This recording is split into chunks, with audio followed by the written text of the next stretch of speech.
commence the debate, the Prime Minister of this House.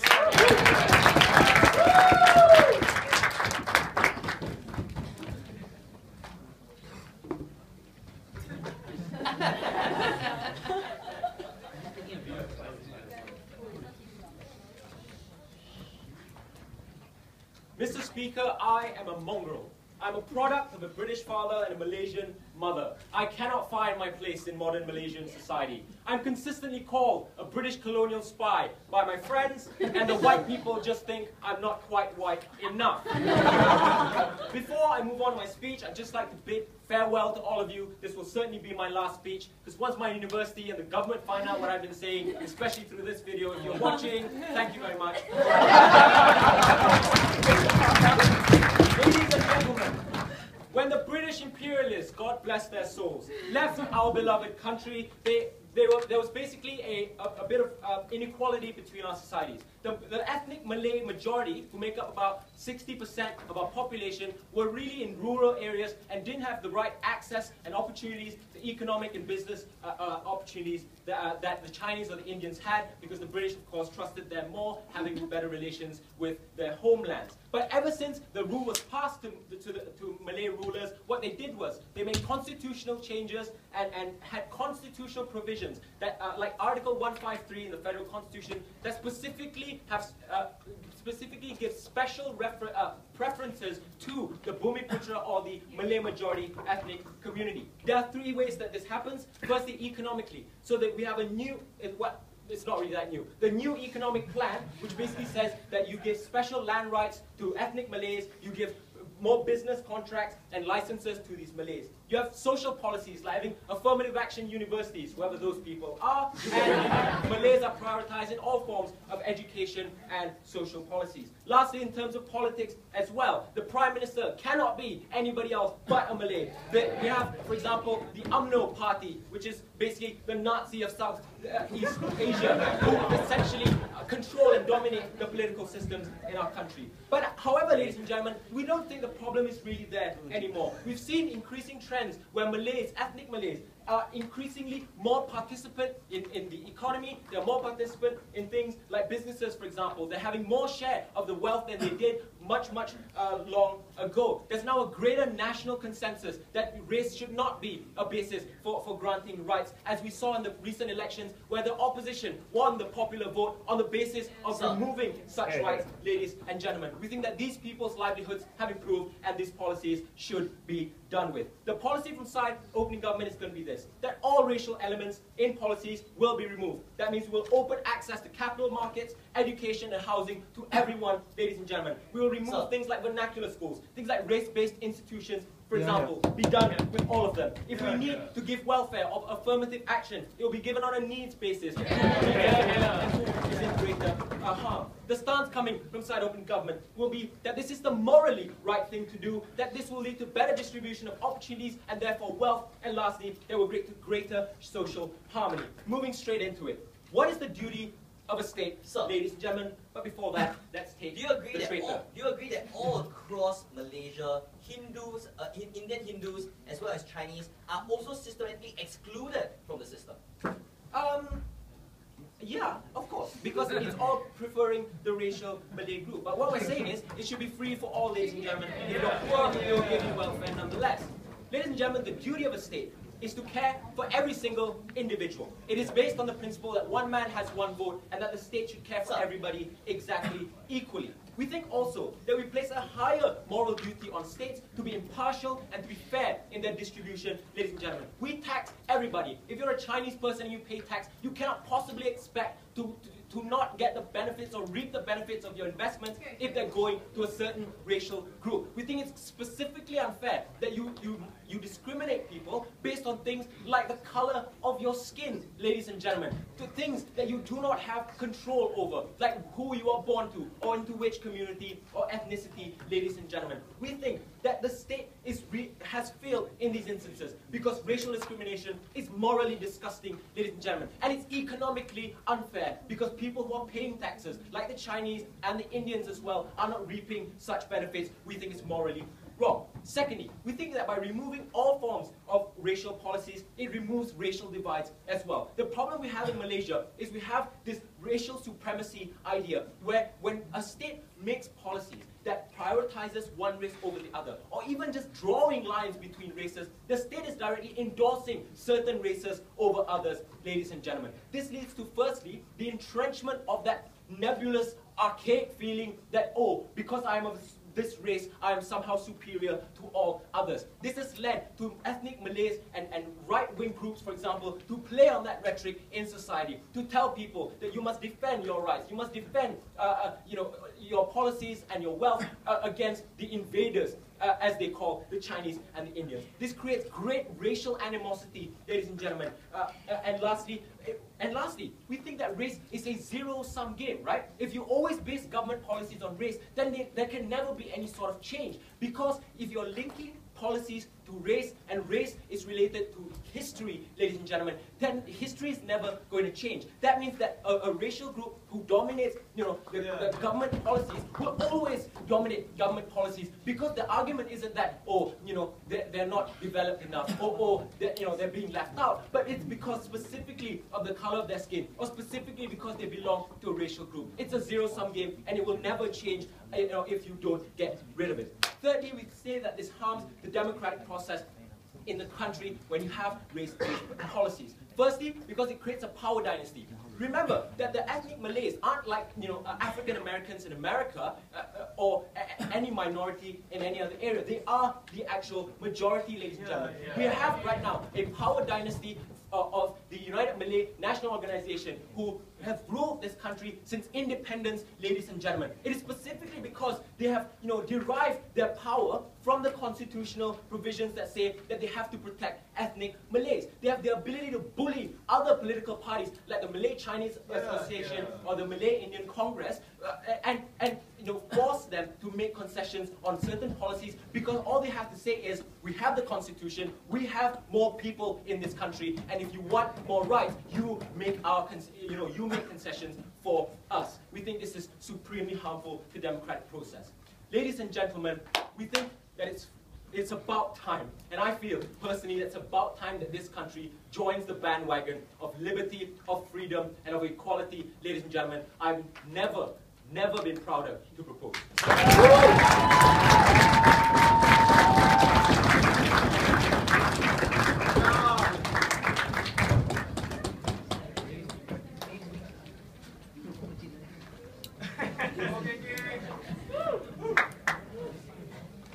Thank you very much. I'd like to welcome to commence the case for the opposition, the leader of the opposition.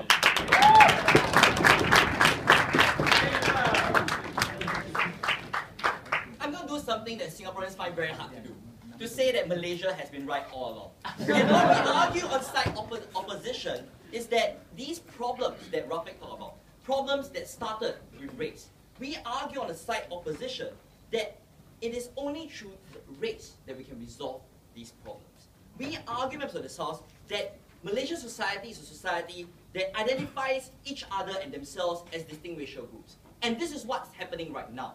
We argue that just by saying that let's forget about it, let's ignore race, is not going to solve the problem. We argue on side opposition, we then acknowledge that race is an issue.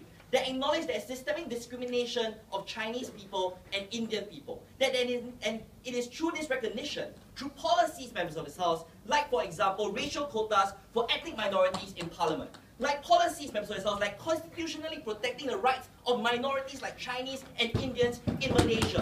Things, members of this House, like, for example, racial quotas for Chinese and Indians in Malaysian colleges like Utimara. These are things, members of this House, that we think are important in protecting the racial integrity as well as stability of Malaysia. We agree the problem that Rafiq set up. There is inequality in all areas. We say that what we want to do is to have a policy that targets the needs of those in the minority, those who are disadvantaged. It is a lie and an illusion for Rafiq to think that we'll come up here and defend the Bumiputra policy. We're not going to do that. We believe that it is the Bumiputra policy that is causing the problem, right? But we don't think that Bumiputra policy is symptomatic of policies that are race-based. We think that race-based policies can have a good element to it, and we think that if we are enlightened enough, members of this House, what we say is that we're able to act against the bulwark of the majority exists in status quo. Closing. Just if you can help us out, what is one example of a race-based policy you would support strongly in your side of the house? Oh, we'll support, like I mentioned earlier, right? We'll support quotas for people. We'll desegregate schools. We'll make sure that there's a school, there's a Chinese quota or Indian quota in majority Malay schools. We're happy to stand for that, right? Ultimately, members of this house, we believe that the problem right now is that there are ridiculously low enrollment rates for Chinese students and Indian students in colleges all over Malaysia. What do we see? We see a lot of bright Malaysian Chinese students going to NUS and taking up spaces that's supposed to be NUS students, right? We believe that we see a lot of them coming to Singapore to work because they cannot find work in the economy of Malaysia that preferences Malays, members of this house, not necessarily on a systematic level, but on a societal level that says that, well, I'm Malay and Malaysian should be Malay, right? And so I systematically exclude you from the system. I systematically exclude you from the economy. I systematically exclude you from my society. And what we argue in this house is that these individuals that have been systematically hurt, and what we say is that this is going to bring about positive consequences to status quo. No, thank you. What are the consequences that we foresee coming out from our policy when we give these protections and these quotas to these different groups? Firstly, we say that gives opportunity for these racial minorities in status quo to benefit from state resources. Right now, members of this house, like Rafiq described, the politics makes it such that Chinese people and Indian people are systematically excluded from state resources. Things like, for example, education. Things like, for example, business licenses, right? And what we say, members of this house, is that the moment you say that at least a certain number of Chinese people and a certain number of Indian people should be in a state school, we say that that grants them and ensures that they're able to get access to these resources. In the absence of this, members of this house, in the absence of a policy that says that we need to guarantee their rights, what's going to happen is that an organic movement and individuals who participate in this system, who believe in Malay superiority, is always going to preference the Malay over the Chinese when it comes to school admission, when it comes to doing businesses. We think that we need to protect these individuals, particularly since they are disadvantaged politically. On the second level, members of this house, what we say is that it redresses the wrong that the Malaysian state has done to these minority groups. It might be hard to hear, members of this house, but the reality is that we have hard done by the Chinese people, right? Every single Chinese guy that wants to start a business has to make sure that he ropes a Malay guy along, even though he has done nothing to start that particular business. Well, every single Hindu, members of this house, Indian Hindu in this country have faced some form of discrimination in terms of their ability to practice their religion. We have seen massive number of incidences of racial violence that they put to the Indians because of the fact that they were Hindu. We think that this debate exists after the fact that we have systematic discrimination against these groups. And the moment you say that let's ignore all that, what's going to persist is the current status quo. The status quo of discrimination across society. A society has been told since independence in the 1950s that Malays are superior. What we want to do, members of this house, is to change that and reverse that. And we say, members of this house, on the third level, we will allow for better integration. No, thank you. Because what we say is that this is a society that has organically organized themselves into enclaves and ethnic enclaves, right? So what we see, members of this house, is that a major part of Sabah, right? There's a place where there are a lot of Chinese people, right? Because that's where they feel comfortable. In the majority part of Malaysia, Chinese people go together in Chinatowns or Little Indias. Schools are not integrated at all, right? We have Chinese people gathering together in religious schools or international private schools. We think that is bad, right? Because this diminishes the ability for us to correct that problem and correct the misconceptions that they have of each other. What we say, members of this house, is we recognize that Malaysian policy needs to acknowledge race and put them together to say that every single school has to have a specific number of people in the race and acknowledge that problem. We say that we can better integrate them, allow them to acknowledge each other, to not see one race as superior to another, but rather as equals, and that they are also part of this particular society and needs protection. On the last level, we argue is that it allows us to overcome prejudices across the bureaucracy that inflicts the people from the minority, particularly those who are of the low-income group. What we argue, members of this house, is that if I'm a rich Chinese guy, I'm still able to go to Singapore. The problem comes, members of this house, when you're a low-income group from an ethnic minority, right? Because while they may say, well, we'll do this on a needs-based basis, what we argue, members of this house, is that the people enacting that particular bureaucracy, doling out these particular licenses through this needs-based policy, is always going to preference the Malay over the Chinese people. And what we argue, members of this house, is to ensure that these Chinese individuals who are the most impoverished get these policies. We need a specific race-based solution, right? Because otherwise they'll never ever get these policies, where especially if it's doled out by bureaucrats who've been told for the past 20 years that Malays are more superior. And we say that our policy is going to help them a lot more, and we think that Chinese people, if you are rich, are probably not going to take this policy, so you're not going to be affected by that anyway. Members of this House, this might sound counterintuitive, but this is a problem that started with race. But ignoring it is not going to solve the problem. We say, let's face the music and solve the issue at its root. Let's not make a Malaysian policies by the race. Thank you.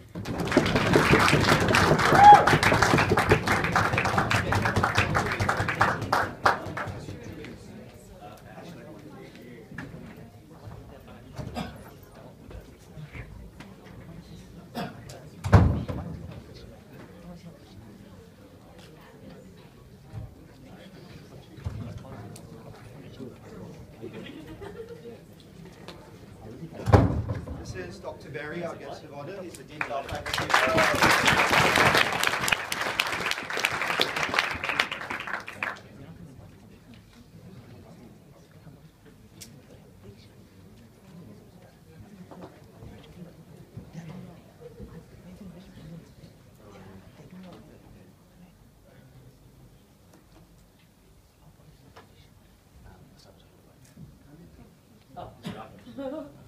Thanks very much. Now I'd like to welcome to continue the case for the government, the Deputy Prime Minister.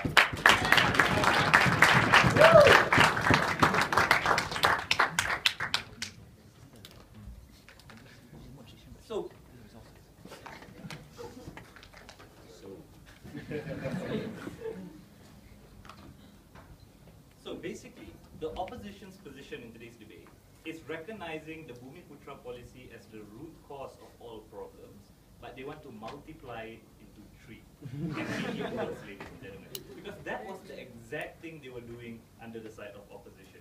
By wanting to protect everyone, by creating specific quotas for different races and making them have access into government or certain opportunities. We have several problems with this. Firstly, the institution of quotas based on race would mean that it's an implicit cap on the amount of people that can penetrate certain industries, ladies and gentlemen. That means that if more Chinese people are capable based on merit to enter a particular school, that quota will limit the ability of those Chinese people entering those particular schools and obtaining those opportunities. That is why that's problematic, and that is why our side is better, because you can still achieve the benefits that you want based on needs, ladies and gentlemen. The kind of integration that you wanted to achieve will still exist. Because with our policy as well, it doesn't mean that preferences will still continue to be with the Malays, ladies and gentlemen, because we are very happy to have audits on how these applications and how decisions are made. Secondly, we are very happy to institute laws against race-based discrimination, ladies and gentlemen. And that is important. But they were only talking about the first part of this debate with regards to having opportunities in schools, for example, or government contracts. They didn't really want to talk about race-based politics and things like this, which we want to abolish as well. Would you remove those race-based politics as well? Because we think that race-based politics in Malaysia, because we assume that you're going to continue with it, has consistently allowed the UMNO and the Malay majority to dominate politics within Malaysia. Because if you are a Malay and you can only associate yourself with the Malay party, ladies and gentlemen, and Malays are the majority of a particular country, we don't see how the opposition party will ever win and come into power, ladies and gentlemen, within this country. So we don't think that their policy will work. What am I going to talk to you about in my speech? The first thing I'm going to talk to you about is that their policy will create more social divides, ladies and gentlemen, and it will radicalize and empower more racial rhetorics amongst the Malays, ladies and gentlemen. But secondly, we're going to talk about how our policy will create a resurgence of nationalism that will be good for this country. But before that, yes, sir. If Indian and Chinese people are as disenfranchised in politics as you say, and that they are Malay political dynasties, how is it wrong to help them have a stake in politics by giving them seats so that they will not be stiffed by UMNO and when UMNO preferences Malays instead of the Chinese people who they supposedly have an agreement with? You see, the point of view that was coming from opposition and the tone that they're taking is that people want this divide. People want to be differentiated from one another rather than being called Malaysians, ladies and gentlemen. We think if you abolish race-based politics, and everyone have access equally into different political parties, the kind of problems that you're talking about will not happen, ladies and gentlemen. So let's look at how it will make things worse. Currently, if, ladies and gentlemen, we provide quotas for Indians and Chinese, ladies and gentlemen, and there's no, it's not based on needs. What you do is that because it's culturally entrenched within the Bumiputras and the Malays that we are superior and we should dominate this country, what happens then is that they will further empower their rhetoric to fellow Malays that you see Chinese and Indians are taking away rightful opportunities that belongs to us, ladies and gentlemen. That empowers this group, and we think the consequence of this is pernicious. We have heard about the 1969 racial riots in Malaysia. We have heard stories of how Malay supremacist group burning temples and bringing cow heads to offend the Hindus, ladies and gentlemen. These kinds of things will be exacerbated if you grant the legitimacy to the rhetorics of this individual. How is that changed under our side? Our side is based on a needs-based and merit. That means, ladies and gentlemen, even when Malay supremacists want to argue that Chinese and Indians are taking opportunities away, there is the clause of merit that becomes the defense, ladies and gentlemen, that they rightfully deserve those opportunities rather than granted quotas, ladies and gentlemen, creating an implicit cap for able Bumiputras, ladies and gentlemen, for other able Chinese that wants to go to the same school. That is more harmful, ladies and gentlemen, and we think that is something that we don't want to continue. Lastly, we think that what we do is that we create a resurgence of nationalism. Because currently, we have to recognize that the role of the state, in terms of ensuring unity and integration, is to create common symbols, ladies and gentlemen, or common language, and trying to discourage the kinds of divide, so that people have common grounds in terms of trying to identify themselves as one. What they do by this, is that they still create the delineation between races, ladies and gentlemen, i.e. Malays that are majority getting the majority quotas within the education system would think that, see, we are still getting the majority seats, ladies and gentlemen, we have majority opportunities rather than other races. Ladies and gentlemen, this creates apathy on the part of the Chinese and the Indians, ladies and gentlemen, because you're not recognizing them based on capabilities, but based on these quotas, ladies and gentlemen. What happens then also is that the kind of divide or the kind of nationalism that you want to create in terms of unity, ladies and gentlemen, is regress. Because under our side, what you do by recognizing merit and recognizing people based on needs, ladies and gentlemen, is that everyone feels that they have the same amount of opportunity that is given by them, by the government. Before the S. Would you agree that at one point in the past, ethnic Malays did indeed deserve preferential treatment? Yeah, okay, fine. In the past, probably yes, because they needed this. But we regret that, ladies and gentlemen. We would have rather not instituted this kind of policies, ladies and gentlemen, and have a needs-based policy from the start. Because it took us, throughout this year, that mindset has been entrenched onto the part of Malays, ladies and gentlemen, and that is harmful. Lastly, I want to say is that it creates a culture of complacency on the part of these races that you're giving quotas to. And that unfairly homogenize a particular race as incapable of getting opportunities, ladies and gentlemen. Because now all races get this quota, and people that enter into that school, ladies and gentlemen, would be seen as people that needed or required that quota rather than did it based on their own performance and own competitiveness, ladies and gentlemen. And we think that is harmful. Because as a UT Mara graduate, which is majority Malay, when you graduate from school, people judge you. You were the students that needed help. We don't want to employ these people, ladies and gentlemen. And when this happens to other races as well, we think that policy highly marginalizes these individuals. At the end of this debate, we have proven a more equitable distribution of resources and opportunities to people. They wanted to continue the very problem that we're trying to solve, except that they want to multiply it by 3. We are extremely proud to stand in front of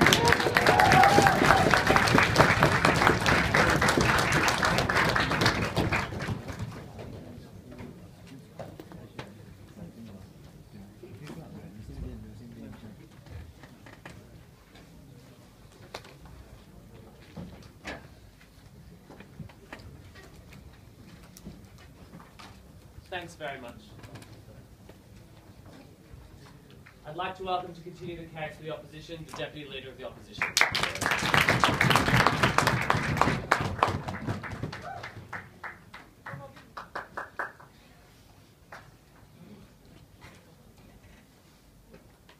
Shafiq said that our policy is Bumi Putra policies ×3.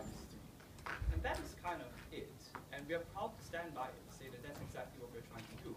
Because a big part of the problem with Bumi Putra policy is that it is singular and it's the only one. And we're very happy to say is that in the future to envision more of these things that are shared between other races, we create a community that shares the same problems, that understands that these problems are not just shared by Malays, but are shared by every single ethnicity within these nations, and then understands these problems are things that as a nation we need to go towards resolving. And that is why at the core of it, this debate perhaps is about uplifting these political communities. But the sole reason why in opening opposition we're so happy to oppose this motion is that beyond just uplifting these individuals, it is about protecting their rights first by giving them the minimum standard that all Malays are now able to get that they don't share in, that we think is so fundamentally important that we create such policies or we retain such race-based policies. I'm going to talk to you, my substantive, about how this is good for Malaysian foreign policy and how they can't escape this insofar as making policies also includes foreign decisions as well. But before that, 4 parts of rebuttal. The first rebuttal is what Shafiq said in response to our substantive, which he said most importantly that if you implement a cap, no thanks, if you implement a cap on these amount of people, this restrains the total number of people or the maximum people they can get in. This is ridiculous because our cap or our systems of any numbers is a minimum. So if you can afford more, I'm very happy to say that they should cap more, but at least they guarantee a particular minimum that's otherwise excluded from your policy because of the racial undertones that currently allow them to racially do that. No thanks. The second thing is that, and the second rebuttal is this. But, well, look at race-based politics and how does this fit into the laws and we can do audits and these sorts of things. But this misses the analysis of who does these audits, who creates these laws, who sees if a thing or discrimination policy or discrimination employment policy is good or bad. I mean, these are the exact same people who have been steeped in the exact things that Shafiq talked about. The impression that Malays are good, that all Malays have a direct right to the lands they come from, on the property that they own, and they should be prioritized. That is why we think audits even under their system won't change anything. No, thank you. But what is race-based politics in and of itself? Can you abolish or can you ban race-based politics? That is not the debate, Mr. Speaker. The debate is for policies, not race-based politics. Race-based politics is regrettable, but if you understand why UMNO currently discriminates against Indians and Chinese, it's because there's no policy that engraves the place of Indians and Chinese within political institutions that generates the kinds of race-based politics that are currently put into place. When you have policies that are able to change politics, that is when perhaps we may move to a future that doesn't involve race-based politics. No thanks. The third rebuttal is this. Well, we will culturally entrench things, and race-based politics will empower the people to create more anti-sentiment and stuff like that. First response, does a needs-based system really change anything? Because we don't think people like Rafiq will get any sort of differences in the culture and the community that does things by race-based or does things by issues of numbers. Why is this? For 3 reasons that we already kind of talked to you about. First of all, the racial undertones that already exist within Malaysian society will continue to enact these kinds of discrimination that is soft, that is non-policy based, that will always ensure that things that are tangible continue to discriminate individuals like him. No thanks. Second of all, at the core of it, it is a numbers game. So the more people or the racial minorities and individuals that continue to exist in these countries will still suffer at the expense of discrimination for as long as the people make decisions by numbers, which we perhaps suggest is how Malaysia will continue making these things. No thanks. Third of all, political dynasties that it was exactly talked about earlier on will never be disentrenched, will never be fragmented if you don't create policies that entrench people within politics to break these political dynasties, that break the ability of the capital or the monopoly of characterization that they have over policies currently will never be broken so that people like Rafiq will still continue to be entrenched, will still be continue to face the sort of self-discrimination. No thanks. And we think in consequence, it's much better to create the vibrant policies that we suggested. Last of all, he said, in Shafiq's speech, finally he said, well, we want to ensure a resurgence of nationalism, right? And you can only recognize these people because of these quotas, and somehow this is demeaning because it is kind of bad to allow 1 or 2 individuals to get better, even if they would never have otherwise gotten it. A few responses. The first response, well, yes. So your argument only works because you assume that all Malays will always vote for policies that will always favor them. We are removing racial politics because we're making everything fair. Doesn't racial politics still exist when you mathematically divide policies based on population? 2 responses to this. The first response is we spent a good part of the opening government to talk about how the Bumi Putra's policy has created situations in which Malaysians have been so comfortable with Malays being the primarily and dominant race. This is the entire logical basis to how Shafiq was able to make his particular substantive in second about nationalism and how it creates undertones against nationalism. The second point is that we're very happy to reduce the chance that Malaysians may or may not vote so that they can protect people who are not ethnic citizens themselves. We are very happy to take this chance that individual Malaysian communities or Malay communities might decide to be altruistic against their communities to favor other people. That is the point. No thanks. We're very happy to cover this nationalism point by saying that we must accept that Malaysians must see themselves as a variety of problems or a variety of things we need to achieve.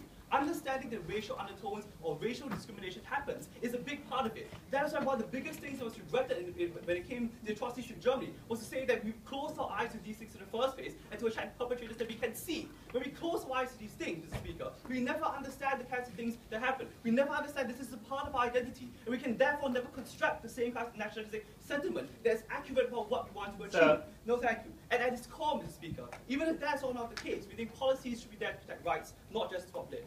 My substantive. Why is this good for Malaysia in terms of foreign policy? No thanks. There are two things that are important here. We don't think Malaysia can ignore its racial position in Southeast Asia as well as the rest of the world for two reasons. First of all, issues with its closest neighbors and its neighboring regions. The tensions with Singapore and many of the kinds of things, or the biggest riots we've seen up to like last month in India, were based upon racial riots between the ethnic sentiments between Chinese and Malays that continue to perpetrate even after we separated. The conflict with Sabah and the racial positioning of people or Muslims in relation to the Philippines are also things that are based and steeped within racial undertones in the first place. Also, the Chinese communist insurgents in the later part of the 21st century were also based underlying within issues of race. They can't ignore these particular things. They can't enact policies that are fundamentally not totally blind to how individuals or the rest of the region sees race in relation to politics and in relation to the kinds of foreign policies that might or might not be enacted. Second, its commitment to the international Muslim community is one we must also recognize. The fact that it's part of the top 20 most populated Muslim countries in the world means that it cannot possibly ignore race. And even in this part, we're happy to say that while we are enacting and standing for the ability to uplift or to protect the rights of minority races, it cannot ignore the fact that Malay and Islam plays an important part within its own construction of foreign policy and its relation to the rest of the world. We think this ability for them to be a key scholastic part of development of Islam as well within Southeast Asia means that it cannot possibly move away its foreign policies away from racial lines or racial perceptions as well. Its place in the world, its place in society, and its responsibility to people within its citizenry and its population means it can never turn away from race. Mr. Speaker, we're happy to say, we're happy to acknowledge that these problems started from race. But to say that the solution is not race is one, ignorant, and two, completely ignoring places where we can find the most right solutions, the most equitable solutions. That is why we oppose.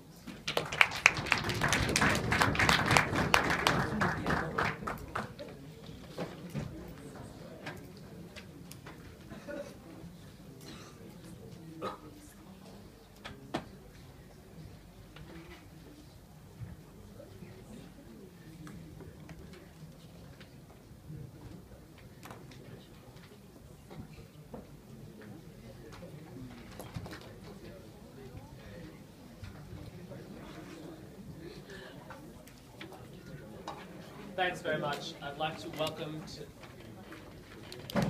Sorry, everyone. I'd like to welcome to the floor to continue the case for the government member.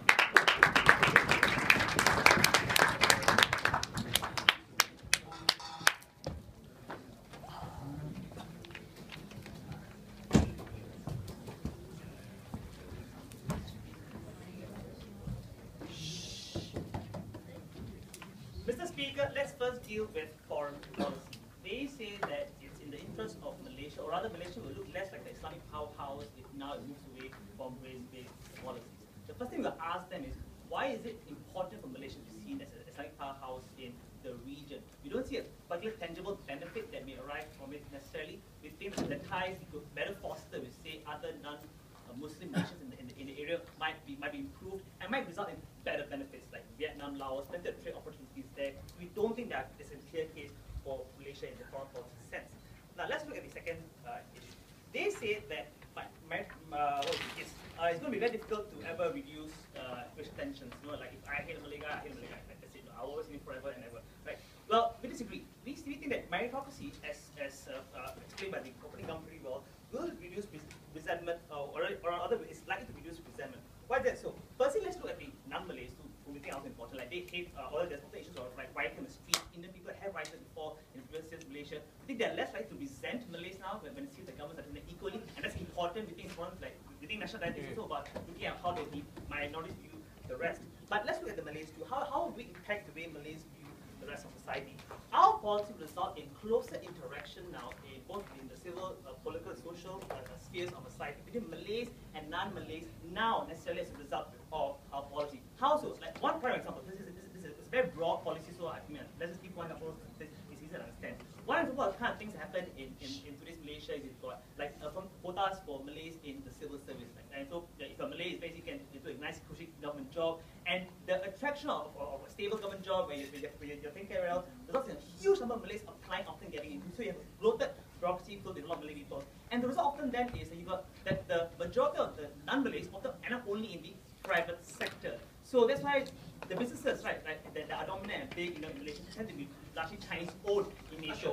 So this is a sad thing because then you have very little interaction between Malay professionals, between Malay smart people and non-Malay people. They're often operating in different spheres of society. You're more likely to meet a Malay bureaucrat than you are likely to meet a Malay banker. That's just how it works because of the incentives given by the government to join the civil service through quotas and the like. That's why we argue it's sad because without such frequent interaction, it's harder then to break past stereotypes. It's harder for Malay professionals or elite people or political opinion leaders, to get over their own biases themselves. They don't get interact with their non-Malay counterparts. And this is important because if we get more and more Malay role models speaking out there and say, look, we have to form those types with the non-Malays. Like my best friend is a non-Malay himself. We argue that's often how you might create change. Now, let's look at the third issue. Yes. For the vast majority of Malaysian society, they still feel the race-based politics, or perhaps feel the Malay superiority that was talked about in OG. How do you counter that by just simply ignoring the fact that it exists? Why don't we address that and ensure that there is integration by ensuring that there are quotas so that they can integrate themselves in schools? Okay. Now, what's important, they can first establish how having separate schools based on racial lines result in any kind of integration, especially if what you're suggesting is a content fostering a system where the Malays mingle among themselves, the Chinese mingle among themselves. No. Yes, they may get some benefits through quotas and the like, but they never interact literally throughout the bulk of their lives. So how do you then get them to break past stereotypes that exist in their minds? Now, let's go to the third issue that I think is relevant. They argue also that minorities will always be discriminated against, politically speaking, because of the number game. You will have always a strong political analysis occurring, and that's why it's going to be very hard for non-minorities to break through. But under our policy, what you're going to have is great incentives to upcoming Malay politicians who often know maybe the outsiders, who are not everyone is in dynasty, just by virtue of the definition of what a dynasty is. You create incentives for them to reach out across party lines, across racial lines to get votes from the non-Malay constituents. That's the only way you can overcome political dynasties. This is important now because under the policy of the opening government, when now virtually, I guess by virtue of some constitutional law, nothing can be racist anymore, then it's going to be very easy for Malay politicians to gain the trust of non-Malay voters when they say, I will take care of you, I will come up with policy that benefit everyone, because now they can't go back on the vote ever, because given the policy of the opening government. That's how then you reduce the effect of political dynasties. You make it easier that for there to be greater interaction, and that's great. Now, let's look at the last argument. Yes. Democracy exists to protect the rights of the minority. What is wrong with ensuring that racial minorities in Malaysia are protected from the ethnic majority the same way we protect indigenous people in places like New Zealand and Australia through like quotas? Okay, first, my family, what are you trying to protect them from? Violence, then make sure that you've got better policing and ensure that people don't get economic on the streets. Yeah. So let's go into the last argument, and this is where maybe among other things, you see there's some positive contribution here. What we argue is that you're going to have a more vibrant democracy through a better exchange of ideas and discourse among people from all racial backgrounds as a result of policy through greater interaction, both politically, socially, and economically. Also, like I already explained earlier in my speech, you're going to create incentives for political parties to want to reach out across racial lines. Why is this important? Because now it's going to be they're going to have to compete to get votes on a basis of simply what's simply good, objectively speaking. Like which party will now will call or other parties are going to try to get votes on this, or which party has the best economic agenda, or which party has the best solution to solve real social problems that exist. In the status quo, what happens, and what will probably continue on with the opening ops policy, is that parties are going to hide behind their racial quotas in parliament, for example, right? And they're going to appeal to the racial groups, and they're never going to have to feel the need to ever reach out and get involved in debates and discussion with all parties of the form that represent other racial constituencies. That's a bad thing, but we think that often a lot of the problems that face Malaysia in general are never race specific. Like poverty is not a race problem. Like everyone, like the poor is that's a sad thing. Whether you're Indian, Malay, right? If let's say your economy in general is lagging, that's a sad problem that affects everyone. If the oil and gas industry in Malaysia is not doing well, if you're not backless enough on the oil sector in Malaysia, that's a problem that requires innovative solutions. We argue it's easier to arrive at solutions if maybe more people were involved in the picture, and we say it's easier than other policy to have that kind of intermingling of discussions, because now Malay politicians can't hide behind their racial quotas in parliament, because they might actually lose it and might be kicked out if they don't get votes from the population. So in summary, what I've shown to you. Firstly, I've shown to you that it's not true that you can't reduce resentment. We think we can. It's simply about interaction and breaking stereotypes. Secondly, I've shown to you that it's not true that political dynasties will always stay. We think they can be reduced heavily. Lastly, I've shown to you that yes, you make it easier for politicians, different people on the ground to interact and discuss ideas that are issues that affect everyone. That's how you have far more vibrant democracy. That's how you have better solutions to real problems. Feedback to propose.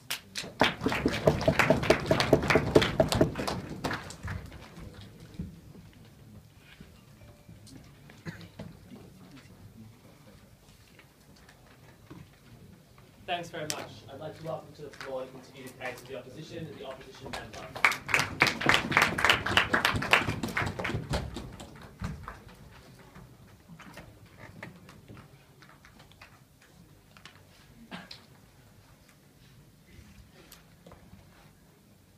Mr. Chair, when you take a look at the current policies that Malaysia has, we concede that they are imperfect. Maybe it is too extreme that sometimes always the Prime Minister needs to be Malay, right? But what we would tell you is that on balance, it is much better that Malaysia has the capability to be able to create laws that help disenfranchise race, that help eradicate the systematic oppression. Because government bench, the whole government bench, never fulfilled the burden of telling us that all Malaysian policies should be blind to race in the first place. Because what we would tell you is that it's always possible to adjust these race-based laws, and that's what we want to do coming from closing opposition. What do I want to talk to you about in today's debate? I want to question where do we best achieve equality by talking about the purpose of laws, the starting point, and interaction. But before that, two main rebuttals for the previous speaker, the rest will be integrated. The first thing he tells us is that Malays only mingle with Malays, Chinese will only mingle with Chinese, and Indians will only mingle with Indians if you allow policies to be based on race. No, thank you. Assuming this is true, we need to question, is it the policy that made them separate and not interact with each other in the first place? And the simple answer to that is no. The reason why the policy existed in the first place is because the separation already existed with or without the policy. So even if you remove this kind of policy, no thank you, they will still not be able to interact because it's already ingrained in them. And that's why race-based policies are so important. And that's why quotas based on race are important, because it forces you to interact with these other people of different races. And that's where you realize their importance. That's where you realize that they are human beings as well, as opposed to being enclosed in your own enclave, right? No, thank you. But secondly, he told us that they'll never agree to discussions with the minority without ever telling us why they're suddenly not going to agree to debate, right? Because when you have a quota and when you say that some Indians need to be part of the parliament, Chinese need to be part of the parliament, that means that you're already engaging in discussion in that certain kind of field, as opposed to when you have no quotas, there's a high propensity that no Indian, no Chinese individual will be part of the parliament. So under our model, they're actually forcing discussion and engagement to happen, as opposed to just ignoring it, closing. But the bulk of the seats under your policy will ultimately go in parliament will go to Malays necessarily by visual numbers, right? So how do you then get Malays in parliament interacting with other non-Malay politicians? Then don't set the quota as high for Malays or majority for Malays, right? We think that you can set affirmative action for these Indians or for these Chinese so that it would be more equal on the ground. The problem here is that it is imperfect right now, but what we are telling you is that not all policies are bad. It should just be adjusted in order to cater to the society that is present. So this leads me nicely to my first argument. Where do we achieve equality? And this is where I want to talk to you about the purpose of laws. So thank you. Coming from opening government and rehashed by closing government, they told us that laws are all about forwarding equality and are in place to be able to access equal opportunities. And if you base it on race, it's suddenly going to be unfair. No, thank you. We agree on the end that laws are supposed to be for equal access. But the problem is, they all conflated that idea that equal opportunities and equal access is always achieved through equal treatment. But what we would tell you, coming exclusively from closing opposition, is that laws are created to ensure equality, but that purpose is not attained through equal treatment, simply because people have different starting points in life, right? That means that they need different levels of support. That's why opening government already contradicted themselves when they conceded that they were perfectly fine with affirmative action. They were perfectly fine with taxation, because when you take a look at these types of policies, they are also against the principle that it is unfair and it is not equal, because you're giving more seats to women, you're giving more rights to women, or you are taxing the rich more than you are taxing the poor, right? No, thank you. But the reason why we allow these types of things to exist is because we understand that there's a certain sector of people that is handicapped due to the perception and the systematic oppression that society has placed upon them in the first place. No, thank you. That's why the plight of women is the same scenario as the plight of the Chinese, as the plight of the Indian. Even if there is technically equal access on their side when you remove the quotas, we need to take a look at the reality that equal access does not always mean that they will penetrate the insidious glass ceilings that exist in the first place. No, thank you. Because the expectation for these minorities is they always have to prove themselves 100 times more than the majority, right? So it's true that they have equal access, but it's so hard for them to be able to land that job anyway. Because putting it on paper and putting it on law is not the same as people having the mindset that they will practice that kind of policy. No, thank you. So in both scenarios, what will happen? It is true that discrimination will still exist in both scenarios. But under their model, what happens? They are merely masking the problem that exists by saying, well, they have equal access anyway. If they perform well enough, they would have gotten a job. But more often than not, they wouldn't have gotten the job to begin with because of the glass ceilings that exist due to irrational discrimination. And there's nothing they can do about it. There's no quota they can lean on. No, thank you. Why is this so insidious? How exactly is it so insidious, right? Because it's so easy for the employer to hide under the veil of they just didn't have the skill set. They just weren't cut out for the job. Even if the reality of it was really due to their race in the first place. We can never read their minds, and that's why quotas are so important when it comes to an environment like this. As opposed to our model, where you allow quotas based on the race, when you allow quotas, you allow these people to interact in offices, right? You allow these people to interact in spaces so they can appreciate each other. We can see that some people will still hate these minorities for taking their jobs, even if they see them not worthy. But in both paradigms, this hate would have existed anyway. So this debate is all about the moderates, who may accept Chinese and Indians, but are indifferent to their plight because their interaction is so limited. Their villages are separated, offices are separated, schools are separate. So the only reality that the majority can construct is based on what other majorities who they do interact with. And that's why a lot of hatred comes out due to the misunderstandings, because they never took the time to be able to understand the plight of these minorities in the first place. So this is harmful because in order for genuine equality to exist, respect and understanding is what's important, and that will only happen when you force these types of interactions through quotas. So at the end of the day, we do agree with equality. It's just that the means of achieving equality should be dependent on your situation. We're very proud to support you.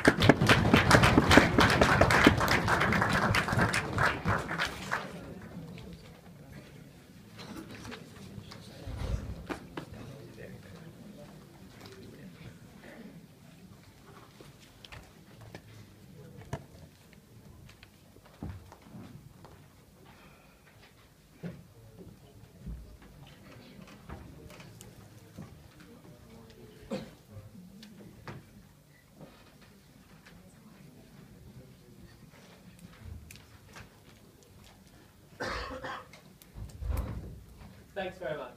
I'd like to welcome to conclude the case for the government team, the government bench, the government whip speaker.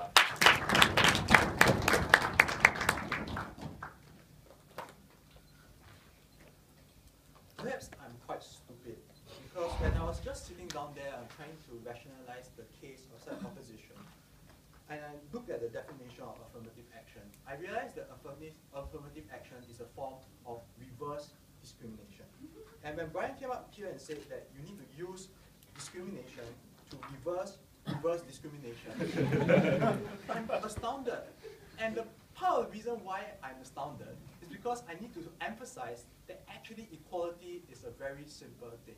It's in your cesspool of quotas for Malays, quotas for Chinese, that the school will become a madhouse, because like how on earth is there going to be free flow of movement when you have quotas that block people from interacting with one another? So the first thing that we want to ask ourselves today is, what is our assessment of the playing field? Is it a level playing field, like what OG will talked about, or is it, in Brian's case, or even in Ina's case, that Bumiputra has been excessive, i.e. has caused a lot of hurt to the Chinese as well as the Indians, or maybe even like what Ashok suggested, that Bumiputra itself has certain harms towards the Malays? I think the answer is a bit of both, right? That we do have certain problems when it comes to Indians and Malays, but these problems can be reconciled with like the needs, reconciled with the problems of governance. So this is a unifying factor. And also that the fact that this playing field may not be exactly even, but this playing field is the most even that we have seen in years, because given the recent election, like the PKR, which stands for unity across the races, that stands for unity according to the needs, is at its strongest, and barring the fact that UMNO is not did something during the election, that's why they did not separation. So if our assessment of the playing field is that it's not entirely equal, but it's not very, very much uneven, then the next question is, what is the next step forward? So the next step forward can be two things, right? It can be use Brian's policy of coexisting racial policy. So you favor Malays in some kinds of situation, in these kind of scenarios, favor Chinese and Indians in some kinds of situation and some kinds of scenarios. Isn't that called needs-based analysis, when some group of people need help, you go and help them, and some group of people they don't need help, you don't help them. But what's important is this, is that if you are going to be within the confines of identity and racial politics, then you will never be able to achieve the kinds of efficiency that Ashok talked about over here. Because what happened under Bumiputra policy is that it's extremely ineffective, because under a broad spectrum or under a broad umbrella of Malays, there are richer Malays and the poorer Malays. And often, there are people under the, who don't need help get more help than others, probably because of it is conflated by the kinds of cronyism and elitism that exists under the Bumiputra policy. What is problematic is this, is that a policy that seeks out for racial equality really ended up in more inequality, like what Brian has considered over there. The next thing I want to talk about is, okay, fine, let's do the next alternative, which is we end the race-based policy in terms of Malays, and we start the race-based policy in terms of the Chinese. This cannot happen, because during the last election, the reason why PKR is able to command such a strong following is because for once, that the Malays, Indians, and Chinese are able to say that it's not just about what is best for me, but it's also about what is best for me and the group, and they're willing to make certain concessions here. The moment your policy is going to be enacted, then now we are going to favor the Chinese and Indians. You will leave the Malay with no choice, literally no choice, but to argue, why can't we get certain benefits out of this as well? That's why in no conception of a case, I really tried to understand your case, I can't see how your case can possibly work. Maybe you try again, yeah. You cannot legislate a mindset. Policies can be blind to race, but the people are not. Because you told them for the past 50 years that it was important and they were superior. How do you stop bureaucrats who continue to discriminate Chinese and Malays despite your policy? Okay. But that contradicts what Brian talked about, right? Brian said that you are able to distinguish between racial policies and racist politics that mentioned over here. And a large part of Ashok's case is what is problematic when there is racist politics, because it's so ingrained in the minds of the people over there. Moving on to the extension, and that's where we see a clash in the closing house over here.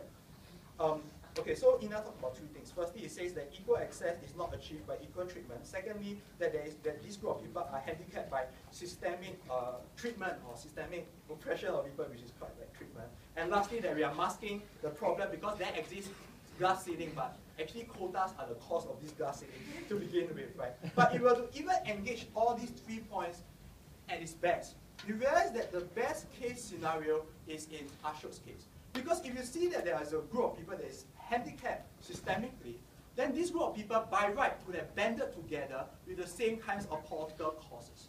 This is very important because when Ashok talked about how when it comes to political activism, we do not want to disintegrate blocks that are strong together. That was what happened in the state of Ireland, right? That even though that the rich and the poor people have differing political views, but at the end of the day, the poor people were still able to give up their own interests because they voted according to the Catholic bloc. There is an example whereby if you use some other identity to override the underlying interests of the communities, you disintegrate the existing political bloc that used to be very strong. The reason why this example is important at this point in time is because we just saw the last election, whereby for the first time that we are able to see how the different groups of people are able to bind together, the needs of the poor binding together, the needs of the middle class binding together, coalescing in the PKR's movement against the UMNO. We saw that it was almost able to overturn the government. But what is this in contrast to their policy? Their policy is a reversion back to the UMNO politics, whereby if you are Chinese, you go through the MCA, if you are Indian, you go through the MIC. But the problem and the deception of their policy is that all these three things will still come to support UMNO. What is problematic is that at the end of the day, these three groups of people are still going to have to listen to the leader, in this case, the majority group, because your electoral fate is still tied to like the biggest group, which is the Barisan Nasional. For so long, we have seen the kinds of problems about this kind of politics. And that is probably the reason why the PKR was even created to begin with, because it realized that this is not able to sustain for the long future. For all these reasons, I'm extremely, extremely proud.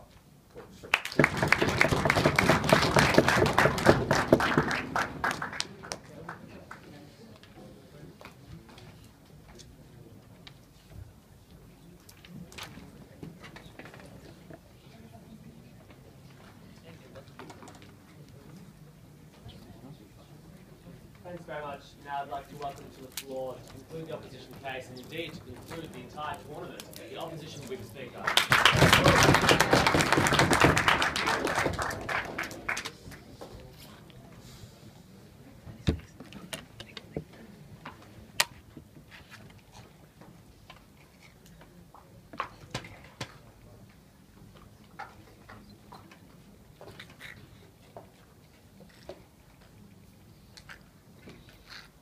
Race has divided humanity for centuries. And if you understand this simple fact, you will see that government bench in this debate has promised something too good to be true. They told us that a resolution to the problem of race is simple. It's by removing the racial lines constructed in the letter of the law. What they were able to prove was that why the law was responsible for the construction of racial superiority, but what they weren't able to prove is why at this point in time, when we remove those racial lines from the letter of the law, why then will it follow that the consciousness of peoples on the ground will necessarily remove those racial lines as well? This, ladies and gentlemen, was a fundamental causation at the heart of the burden of the entirety of Gov, which we quite frankly believe they weren't able to address. Two things in today's debate. First, are race-based policies ever justified? And if they are, when are they going to be justified? And the second thing, what are the consequences of keeping race-based policies in terms of favoring disadvantaged groups? To the first thing, are they ever justified? The frame that we presented to you coming from CO was the situational nature of meaningful race-based policies. We want race-based policies to adjust to the situation facing the nation right now, and in the particular context of Malaysia today, we think that race-based policies should begin favoring the Chinese and should begin favoring the Malay Indians. That was fairly straightforward. We don't think, ladies and gentlemen, anybody on Gov really clashed with this particular idea. When we asked in a POI to the Deputy Prime Minister, was there ever a point in history wherein it was right to preference the Bumiputras, to preference the ethnic Malays? He said yes. That, ladies and gentlemen, is a concession that there are always particular historical trends that legislation ought to adjust to. But first, they tell us that, you know, affirmative action is, they're going to base their affirmative action policies on the basis of need. We think, ladies and gentlemen, and we will admit, and there's something that Closing Gov also talked about as well, about how poverty afflicts everybody. There are rich Malays, there are rich Indians, poor Indians. That may be true. But we think, and this is what Ina said, which they didn't respond to, laws are always created on the basis of probabilities. Historical data and current trends in Malaysia have shown us a common theme among the particular race, i.e. they have been systematically oppressed on the basis of the race. So, for somebody who is Indian or Chinese to succeed in a Malaysian business environment, the burden of proof for these individuals is so high. So even if that individual is rich, the means by which he attained that wealth was something 100 times more difficult than everybody else in that ethnic Malay community had to face. So we think that the first problem with a needs-based system is that the needs basis does not account for the historical oppression that these people have faced and the things that they need to surmount as a result of that historical oppression. Okay, on this. But if you think about it, what exactly is affirmative action on a needs basis code for? It's a code name for we're going to help whoever the ruling class prefers. Because if you think about it, who decides your merit? Who decides your needs? It's going to be the Malays who believe they are superior. It's going to be the Malays who believe their fellow Malays are superior to the Chinese, to the Indians. And this is precisely where Ina enters the debate with the concept of insidious discrimination. So we think that while nominally an affirmative action on a needs basis sounds right, we think, ladies and gentlemen, it simply doesn't translate to meaningful change on the ground. I'll take closing. So if this affirmative action is behind a history of oppression and you're going to start a new chapter of history of oppression, when are we ever going to escape from this kind of history of oppression that you talked about? Unfortunately, we don't have the answer for that. Because again, race has been something that divided us for centuries. And we don't think that Malaysia can have a panacea for the problem of race. I've been here a couple of times over the past few years, and I don't really see anything different in like Malaysian water that suggests that Malaysia is able to transcend racial boundaries or racial barriers more than anybody else. Like it's an issue in the EU, it's an issue in the US, it's an issue in Australia. We don't understand why these guys can insist that it won't be an issue in Malaysia. But lastly, they argue to us that you're going to remove racial divides when you remove these race-based policies coming from Prime Minister. Firstly, we would like to question what's wrong with endorsing one race over the other, especially when there exists a special historical context that calls for the endorsement. This is something that I prefaced in the introduction. But secondly, you need to ask yourself, which is a more likely situation? Racial lines are first self-evident, and then legislation adjusts to these self-evident racial lines, or B, race-based policies create racial lines. We think, ladies and gentlemen, people are able to affirm the existence of racial lines independently of the existence of a letter of the law that suggests that these racial lines exist. So we don't really understand the causality that these guys are trying to portray when they say that if you remove race from the law, you're going to remove race issues from the general perception of society. And this what leads me, no thank you, onto the second question of this debate. What are the consequences of having these race-based policies? We told you that this, coming from closing opposition, that this increases interaction in particular spaces and breaks down particular stereotypes. Because when you have certain quotas, you're going to have interaction, and we told you that a lot of the misunderstanding, a lot of the hate arises from the absence of interaction, from the existence of a misunderstanding. We think that that's something that we're going to resolve when we increase the interaction between these peoples. But moreover, we told you that equality is achieved through different needs because different people have different starting points. What we heard coming from opening government with respect to this issue is that it will create deeper and further racial divides because Malay superiority is culturally entrenched, therefore they will react negatively. The first thing we'd say, and this was something that Ina said, it's already culturally entrenched either way. Malays will always perceive themselves to be superior even without these pro-Malay policies. So in a world absent of all race-based policies, ethnic Malays will still be de facto the ruling class because of all of the power they accumulated through the decades of preferential treatment. But in a world that prefers Malay Chinese or Malay Indians, there is no single ruling class because that power is spread and shared across these racial lines. But secondly, if you try to understand the negative reactions, and there's also something that Closing Gov was talking about when they said that a Malay majority will always be present in parliament, we think that a negative reaction is always expected about anything that challenges a prevailing social order. When there was racial desegregation in schools, that pissed off a lot of Caucasians because they believe that that these black people were dirty, that they were not human. But we think, ladies and gentlemen, on balance, there are certain social policies that lead to greater social interaction in the long run. Because we believe, ladies and gentlemen, you always need to be sensitive to a particular cultural context, because we believe that these guys on government bench have simply overpromised the panacea that they've presented. We are massively proud to oppose.